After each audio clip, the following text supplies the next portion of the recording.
നോമ്പുകാലം 2-ാം ഞായർ. വിശുദ്ധ മത്തായി എഴുതിയ സുവിശേഷം അധ്യായം 7, 15 മുതൽ 27 വരെയുള്ള വാക്യങ്ങൾ. വിചിന്തനം 1. പ്രശസ്തിയോ വിശ്വസ്തതയോ ഏതാണ് കൂടുതൽ അഭികാമ്യം?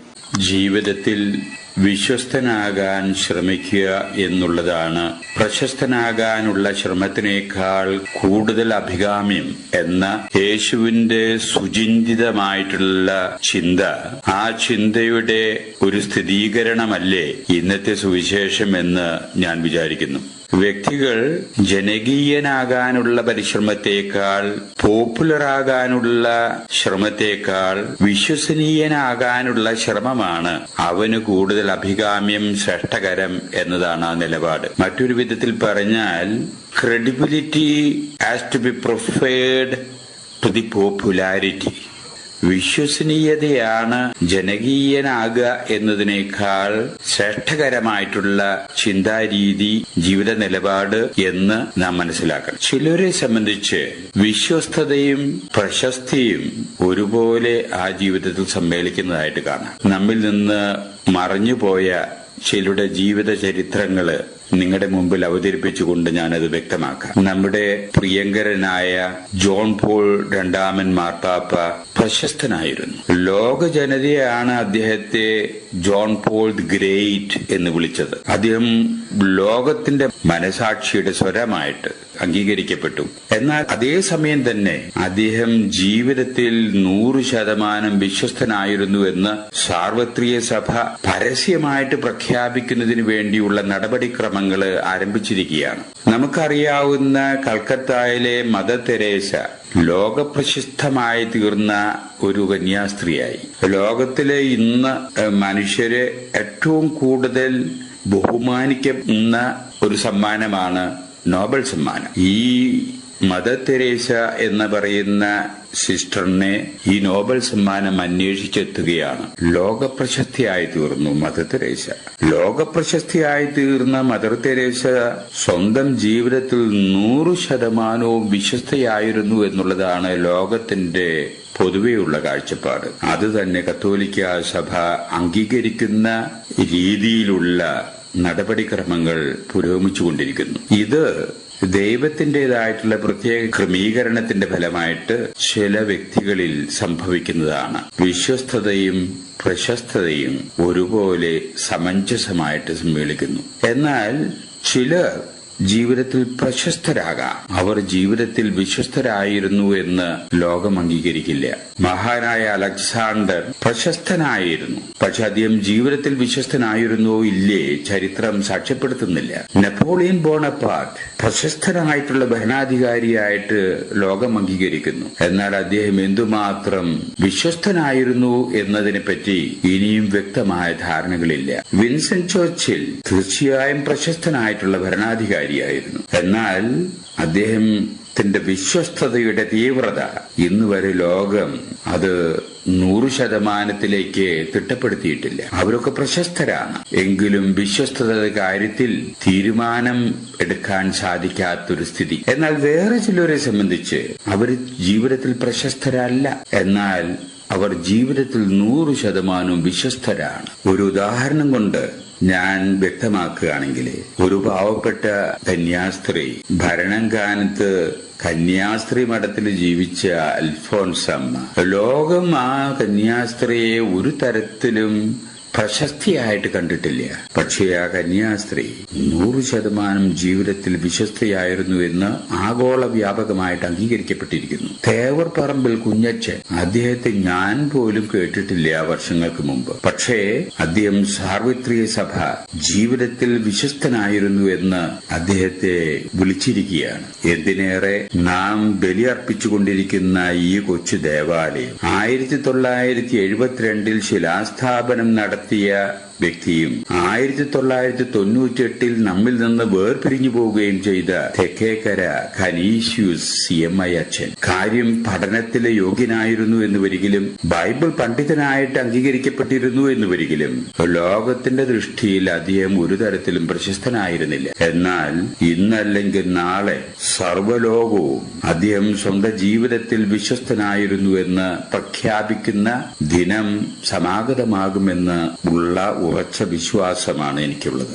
അപ്പൊ ചിലര് പ്രശസ്തനായിരിക്കാം, മറ്റു ചിലര് വിശ്വസ്തതയുണ്ടാകാം, പ്രശസ്തി ഉണ്ടാകണമെന്നില്ല. വിശ്വസ്തതയും പ്രശസ്തതയും കൂടി ചിലർക്ക് അപൂർവം ചില ആളുകൾക്ക് ദൈവത്തിന്റെ പ്രത്യേക പരിപാലനയിൽ അത് സംഭവിക്കാനിടവരുന്നു. ഇവിടെ ഒരു സംശയം സാമാന്യ ആളുകൾക്ക് ഉണ്ടാകാൻ ഇടയുണ്ട്. പ്രശസ്തി എന്ന് പറയുന്നത് എല്ലാവർക്കും മനസ്സിലാകും. സ്കൂൾ വിദ്യാഭ്യാസം പോലും ഇല്ലാത്ത ആളുകൾക്ക് പ്രശസ്തി എന്ന് പറയുന്ന കാര്യം മനസ്സിലാക്കാൻ ഉള്ള അറിവുണ്ടാവും. അത് മനുഷ്യന്റെ അടിസ്ഥാനപരമായിട്ടുള്ള പ്രവണതയിൽപ്പെട്ടതാണ്. പ്രശസ്തി നേടുവാനുള്ളൊരു നീക്കം, അതിലേക്കുള്ളൊരു ആക്കം, അത് പച്ചയായ മനുഷ്യന്റെ മാനുഷിക പ്രവണതയിൽപ്പെട്ടതാണ്. അത് മനുഷ്യന് മനസ്സിലാകും. പക്ഷെ ഈ വിശ്വസ്തനായിരിക്കുക എന്ന് പറയുന്നത് അതിന്റെ അർത്ഥം എന്താണ് എന്ന് ചിന്തിക്കുന്ന മനുഷ്യനെ തീർച്ചയായും നാം അത് മനസ്സിലാക്കേണ്ടിയിരിക്കുന്നു. വിശ്വസ്തനാകുക എന്ന് പറഞ്ഞാൽ ആദ്യമായിട്ടും അധികമായിട്ടും ആ വ്യക്തി തന്നോട് തന്നെ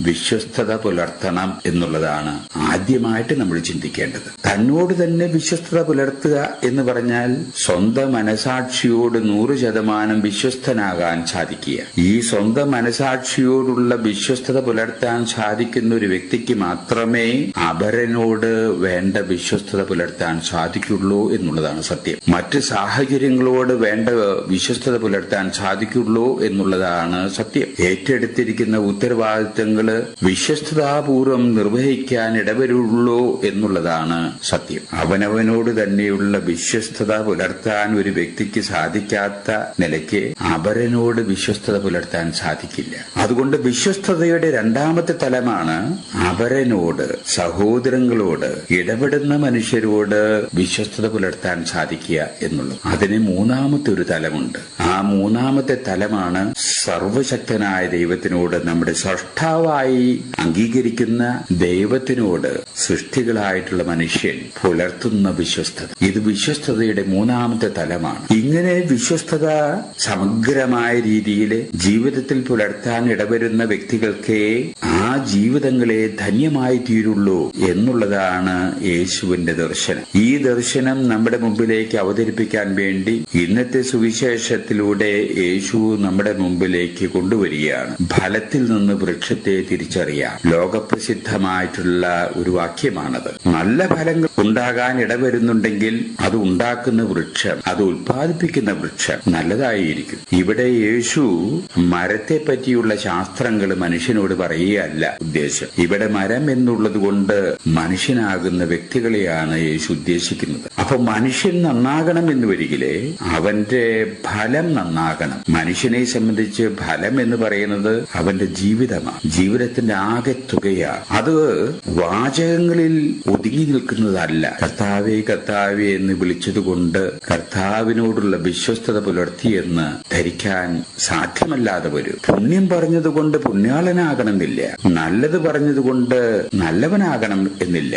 നല്ലവനാകണം എന്നുണ്ടെങ്കിൽ അത് ജീവിതത്തിലൂടെ അത് പ്രകാശിതമാക്കണം. ജീവിതത്തിന്റെ ആകെ തുക നോക്കുമ്പോൾ നന്മയുടേതായിട്ടുള്ള ഫലങ്ങള് പുറപ്പെടുവിക്കുവാൻ ആ വ്യക്തിക്ക് സാധിച്ചെങ്കിലേ ആ വ്യക്തി നല്ലതാകും. എന്നാൽ നല്ലത് പറയുകയും യഥാർത്ഥത്തിൽ നല്ലവനാകാതിരിക്കുകയും ചെയ്താൽ അതൊരു തരം വേഷം കെട്ടാണ്, അത് കാപട്യമാണ്. അവരെ സൂക്ഷിക്കണമെന്നാണ് യേശു പറയുന്നത്. കാരണം അത് നല്ല പിള്ള ചമയ, ഒരു തരത്തിൽ പറഞ്ഞാൽ ആൾ ദൈവങ്ങളായിട്ട് രൂപാന്തരീകരണം പ്രാപിക്കുക. പക്ഷെ വ്യാജന്മാരാണ് ഉള്ളിൽ ഒരു ചെന്നായുടെ രൂപം അവരിൽ ദർശിക്കേണ്ടതുണ്ട്. അതുകൊണ്ട് അവരെ സൂക്ഷിക്കണം എന്നതാണ് യേശുവിന്റെ നിലപാട്. ഇങ്ങനെ നല്ലവനായി തീരാൻ വളരെയധികം ശ്രമകരമായിട്ടുള്ള പരിശ്രമത്തിന്റെ ഫലമായിട്ടേ അത് സാധ്യമാകുള്ളൂ. എന്നാൽ നല്ലതല്ലാതെ പ്രസാദിയായി തീരാൻ പ്രത്യേകം പരിശ്രമങ്ങളൊന്നും ആവശ്യമില്ല. വളരെയേറെ ബുദ്ധിമുട്ടിയുള്ള പരിശ്രമത്തിന്റെ ഫലമായി അല്ലാതെ നന്മ വ്യക്തികളിൽ വളർത്തിയെടുക്കാൻ സാധ്യമല്ല. എന്നാൽ പ്രശസ്തി ആകസ്മികമായിട്ടും നൈമേഷികമായിട്ടും വ്യക്തികളിൽ വന്നുകൂടാ. അതേസമയം നന്മയുടെ പ്രതീകമായിട്ടുള്ള വിശ്വസ്തത ഒരു വ്യക്തിയിൽ ഉണ്ടാകണമെന്ന് വരികിൽ ശ്രമകരമായ രീതിയിൽ ഉള്ള ജീവിതത്തിന്റെ അടിസ്ഥാനത്തിലെ അത് ആ വ്യക്തിയിൽ രൂപീകൃതമാകും. ഈ ലോകത്തിൽ ജീവിക്കുന്ന മനുഷ്യൻ ബുദ്ധിപൂർവം പ്രശസ്തിക്ക് വേണ്ടി പരിശ്രമിക്കുന്നു, പണസമ്പാദനത്തിന് വേണ്ടി പരിശ്രമിക്കുന്നു, അതുവഴി പ്രശസ്തിയും സ്ഥാനത്തിനും വേണ്ടി പരിശ്രമിക്കുന്നു. എന്നാൽ ഏതൊരു മനുഷ്യനും ഈ ലോകത്തിലുള്ള ജീവിതം പരിമിതമാണ്. എന്നാൽ നിത്യമായിട്ട് ജീവിക്കേണ്ട ലോകത്തിലുള്ള പ്രശസ്തിക്കും അവിടെയുള്ള സ്ഥാനത്തിനും അവിടെയുള്ള മഹത്വത്തിനും വേണ്ടിയുള്ള മനുഷ്യന്റെ പരിശ്രമം വളരെ വളരെ ഉപരിപ്ലവമായിട്ട് ആണ് സാധാരണ മനുഷ്യനെ സംബന്ധിച്ചിടത്തോളം നാം മനസ്സിലാക്കാനിട വരുന്നത്. എന്റെ ജീവിതവുമായിട്ട് ബന്ധപ്പെട്ടിട്ടുള്ള ഞാൻ പറഞ്ഞു കേട്ടിട്ടുള്ള ഒരു സംഭവകഥ ഞാൻ നിങ്ങളുമായിട്ട് പങ്കുവച്ചിട്ട് ഈ സുവിശേഷ ഭാഗത്തിന്റെ ഉള്ളിലേക്ക് നമുക്ക് കടന്നു വരാം എന്ന് ഞാൻ പ്രതീക്ഷിക്കുന്നു. ലോകപ്രസിദ്ധമായിട്ടുള്ള ഒരു നഗരമാണ് ന്യൂയോർക്ക് നഗരം. ലോകത്തിന്റെ തന്നെ സാമ്പത്തിക കേന്ദ്രമാണ് ന്യൂയോർക്ക് നഗരം എന്നാണ് പൊതുവെയുള്ള ചിന്ത. ഈ ന്യൂയോർക്ക് നഗരത്തിൽ തന്നെ വാണിജ്യ കേന്ദ്രത്തിന്റെ സ്ഥിരാകേന്ദ്രമായിട്ടുള്ളതാണ് മാൻഹാറ്റൻ എന്ന് പറയുന്ന കൗണ്ടി. ഇതിൽ താമസിക്കുന്ന ഒരു പരിഷ്കാരിയായിട്ടുള്ള കുലീനിയായിട്ട് ഉള്ള ഒരു സ്ത്രീ 40-40 വയസ്സ് തോന്നിക്കും. ഒരു ദിവസം മാൻഹാറ്റനിൽ പ്രവർത്തിക്കുന്ന വലിയൊരു ബാങ്കിലേക്ക് കടന്നു ചെല്ലുക.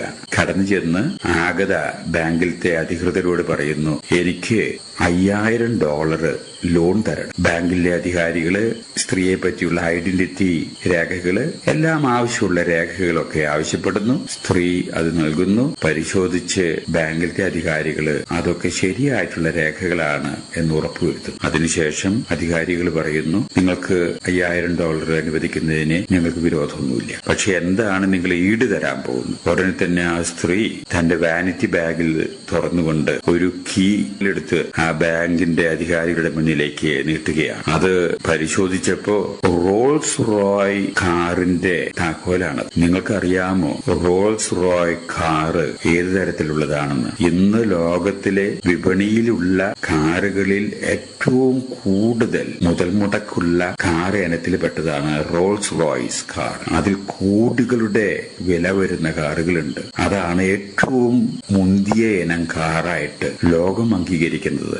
ഇംഗ്ലണ്ട് ബേസ്ഡ് ആയിട്ടുള്ള ഒരു കമ്പനിയാണ് അത് ഉണ്ടാക്കുന്നത്. ഈ കാറിന്റെ പുതുപുത്തൻ കാറിന്റെ താക്കോലാണ് ഈടായിട്ട് കൊടുക്കുന്നത്. ഈ കാറിന് $1 കോടിയോളം വില വരും. ഇവര് ഈ താക്കോല് പരിശോധിച്ചു. സ്ത്രീ പറയുന്നു, നിങ്ങൾക്ക് വേണമെങ്കിൽ കാർ പരിശോധിക്കാം, താഴെ ബേസ്മെന്റിൽ ഞാൻ കാർ പാർക്ക് ചെയ്തിട്ടുണ്ട്. അതിനുള്ള അധികൃതര് സ്ത്രീയോടൊപ്പം കാർ പരിശോധിക്കുന്നതിന് വേണ്ടി ബേസ്മെന്റിലേക്ക് പോകുന്നു. പുതുപുത്തൻ കാർ വെട്ടിത്തിളങ്ങുക. അവര് അതിന്റെ രേഖകളൊക്കെ നോക്കിയപ്പോ അതൊക്കെ ഒറിജിനൽ രേഖകളാണ്, ശരിയായിട്ടുള്ള രേഖകളാണെന്ന് ഉറപ്പുവരുത്തി അങ്ങനെ ലോൺ പാസാക്കി. സ്ത്രീയോട് ചോദിച്ചു, എന്തിനാണ് ഈ ലോൺ? സ്ത്രീ പറഞ്ഞു, ഞാൻ 2 ആഴ്ചയ്ക്ക് യൂറോപ്പിലേക്ക് പിക്നിക്കിന് വേണ്ടി പോകുകയാണ്, ഒരു യാത്ര, ഒരു ടൂറിന് വേണ്ടി പോകും.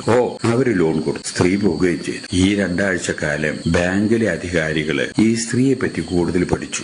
പഠിച്ചപ്പോ മനസ്സിലായി ഈ സ്ത്രീ സാക്ഷാൽ ഒരു കോടീശ്വരിയാണ്, വളരെ വലിയ സ്വത്തിന്റെ ഉടമയാണ്. ബാങ്കിലെ അധികാരികൾക്ക് അത്ഭുതം. ഇത്രയും ധനാഢ്യയായിട്ടുള്ള ഒരു സ്ത്രീ വെറും $5000 ലോൺ എടുക്കുന്നതിന് വേണ്ടി $1 കോടിയോളം വില വരുന്ന ഈ കാറ് ഇവിടെ ഈടായിട്ട് വെക്കുന്നത് എത്രയോ ബുദ്ധിശൂന്യം. വെക്കേഷൻ പരിപാടികൾ കഴിഞ്ഞ് സ്ത്രീ തിരിച്ചെത്തി. അങ്ങനെ ആ ലോണ് തിരിച്ച് കൊടുക്കാനും അതിന്റെ പലിശ കൊടുക്കാനും വേണ്ടി അന്വേഷിച്ചപ്പോ പലിശ ഇനത്തില് $15 വന്നു. സ്ത്രീ കൊടുക്കാനുള്ളതൊക്കെ കൊടുത്തു, രേഖകളെല്ലാം ശരിയാക്കി. അപ്പോൾ ബാങ്ക് അധികാരികള് സ്ത്രീയോട് ചോദിക്കുന്നു, മാഡം, നിങ്ങൾ ചെയ്തത് അല്പം ബുദ്ധിശൂന്യമായിട്ടുള്ള പ്രവൃത്തിയല്ലേ എന്ന് തോന്നുന്നു. $5000 വേണ്ടി $1 കോടിയോളം വില വരുന്ന ഈ കാർ ആരെങ്കിലും പണയപ്പെടുത്തുവോ ഇവിടെ? ആ സ്ത്രീ അത് കേട്ട് മന്ദസ്മിതം തൂക്കിക്കൊണ്ട് തന്നെ പറയുകയാണ്, നിങ്ങൾക്കങ്ങനെ തോന്നാം, പക്ഷെ എനിക്ക് അങ്ങനെ തോന്നുന്നില്ല. ഞാൻ 2 ആഴ്ച എന്റെ വീട്ടിലില്ലാത്ത അവസരത്തിൽ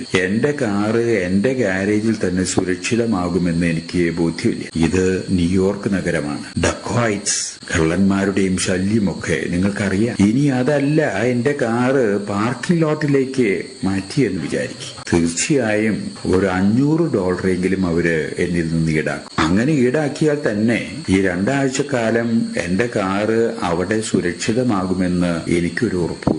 ഈ നിലയ്ക്കാണ് ഞാൻ നിങ്ങളെ സമീപിച്ചത്. നിങ്ങൾക്ക് ഇത്തരം കാറുകൾ സൂക്ഷിക്കാനുള്ള എല്ലാ ക്രമീകരണങ്ങളും ഉണ്ടെന്ന് എനിക്കറിയാം. അതിനുള്ള സജ്ജീകരണങ്ങൾ പൂർണ്ണമായ രീതിയിലുള്ള ബാങ്കാണിതെന്ന് എനിക്കറിയാം. അതുകൊണ്ട് പൂർണ്ണ വിശ്വാസത്തോടു കൂടിയാണ് ഞാൻ നിങ്ങളെ സമീപിച്ചത്.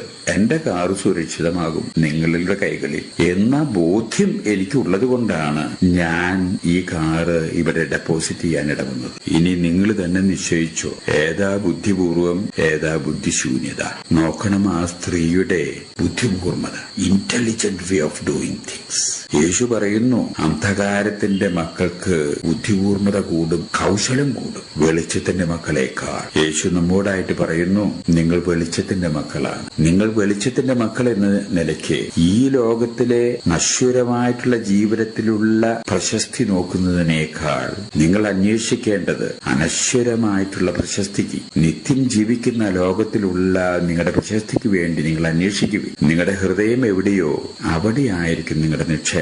നിങ്ങളുടെ ഹൃദയം എന്ന് പറഞ്ഞാൽ നിങ്ങൾ ഈ നിത്യം ജീവിക്കേണ്ട സ്ഥലത്തേക്ക് നിക്ഷേപം കരുതാൻ നിങ്ങൾ ശ്രമിക്കുകയും. എന്നാൽ ഇത്തരം ശ്രമങ്ങള് സാധാരണ നല്ല മനുഷ്യരുടെ ഉള്ളിൽ പോലും ഇല്ല എന്നുള്ളതാണ് സത്യം. നാം ദേവാലയത്തിൽ വരുന്നു, തിരുക്കർമ്മങ്ങളിൽ സംബന്ധിക്കുന്നു, അവിടെ പറയപ്പെടുന്ന ദൈവവചനത്തിന്റെ വ്യാഖ്യാനങ്ങള് നമുക്കായിട്ട് നൽകപ്പെടുന്നു. നാം നിത്യമായിട്ട് ജീവിക്കേണ്ട സ്ഥലത്തേക്ക് ഇത് ഉപകരിപ്പിക്കത്തക്ക വിധത്തിലുള്ള മനന പ്രക്രിയയിലേക്ക് ഏർപ്പെടുന്നതിനും അതിന്റെ ഫലമായിട്ടുള്ള ജീവിത നവീകരണം വരുത്തുന്നതിനും വേണ്ടിയുള്ള പരിശ്രമം വളരെ വളരെ ഉപരിപ്ലവമായ രീതിയിൽ നടത്താൻ ഇടവരുന്നു. യേശു ഇതെല്ലാം കണക്കിലെടുത്തുകൊണ്ട് ഇന്നത്തെ സുവിശേഷത്തിന്റെ സന്ദേശമായി അനുയായികളായ നമ്മോട് നമുക്കായിട്ട് നൽകുന്ന സന്ദേശം, ജീവിതത്തിൽ പ്രശസ്തനാകാൻ ശ്രമിക്കുന്നതിനേക്കാൾ ആത്യന്തികമായ വിശ്വസ്തത നിങ്ങളുടെ ജീവിതത്തിൽ പുലർത്താനുള്ള പരിശ്രമം നിങ്ങൾക്കുണ്ടായിരിക്കട്ടെ. വിശ്വസ്തത എന്ന് പറഞ്ഞാൽ അവനവനോട് തന്നെയുള്ള വിശ്വസ്തത, അവരനോടുള്ള വിശ്വസ്തത, ദൈവത്തിനോടുള്ള വിശ്വസ്തത. ഇങ്ങനെ പൂർണ്ണമായ രീതിയിൽ വിശ്വസ്തനാണെങ്കിൽ ആ മനുഷ്യൻ നല്ലവനാണ് എന്ന് നമുക്ക് പറയാം. പ്രശസ്തി അല്പം കുറഞ്ഞാലും വിശ്വസ്തതയാണ് കൂടുതൽ അഭികാമ്യം. അത് തന്നെയാണ് ശ്രേഷ്ഠകരം, അത് തന്നെയാണ് രക്ഷാകരവുമെന്ന് യേശു നമ്മളെ പഠിപ്പിക്കുന്നത്. നമുക്ക് ജീവിതത്തിൽ ഏറ്റുവാങ്ങാൻ ശ്രമിക്കാം.